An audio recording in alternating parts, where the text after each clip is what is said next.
Oke, kita lanjut ke pertumbuhan pada tumbuhan. Pertumbuhan pada tumbuhan ini ada dua macam, ya. Ada pertumbuhan primer, ya, pertumbuhan primer, dan ada pertumbuhan sekunder. Apa bedanya? Nah, pertumbuhan primer ini adalah pertumbuhan pada tumbuhan yang terjadi pada titik tumbuh primer. Sedangkan pertumbuhan sekunder ini terjadi pada titik tumbuh sekunder. Nah, apa itu titik tumbuh primer? Apa itu titik tumbuh sekunder? Titik tumbuh primer adalah kita kenal dengan istilah meristem primer. Meristem, jadi ini sama dengan meristem primer. Sedangkan titik tumbuh sekunder sama dengan meristem sekunder. Artinya, pertumbuhan primer ini terjadi pada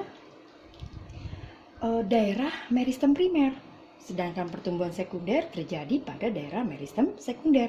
Nah, di mana letaknya? Meristem primer itu ada pada ujung akar dan ujung batang. Sedangkan meristem sekunder ada pada kambium. Nah, artinya pertumbuhan primer ini akan menyebabkan tumbuhan itu menjadi tambah panjang atau tinggi. Sedangkan pertumbuhan sekunder menyebabkan pertumbuhan ini tumbuhan menjadi besar, ya, batangnya atau akarnya. Nah, kita akan membahas tentang pembuahan pada tumbuhan. Sebetulnya ini sudah dipelajari di kelas 11. Tapi ada baiknya kita mengulang kembali, mengingat kembali, karena ini berhubungan juga dengan proses yang namanya pertumbuhan dan perkembangan pada tumbuhan. Karena diawali juga oleh proses pembuahan. Nah, pembuahan ini pada tumbuhan ada dua macam.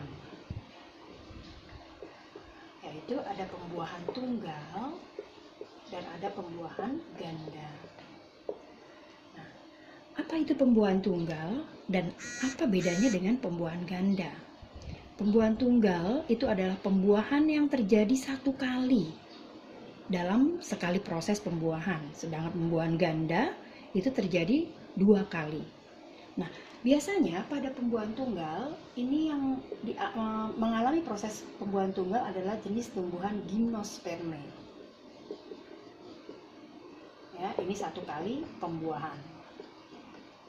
Sedangkan ini adalah tumbuhan jenis angiosperme. Ini dua kali pembuahan. Nah, contoh gimnosperme itu ada melinjo, ya, sikadine, sikas, ya, atau pakis haji. Nah, itu gimnosperme. Sedangkan angiosperme termasuk di dalamnya adalah monokotil dan dikotil. Sehingga kita bisa kenal bahwa dikotil dan monokotil itu termasuk dalam pembuahan ganda.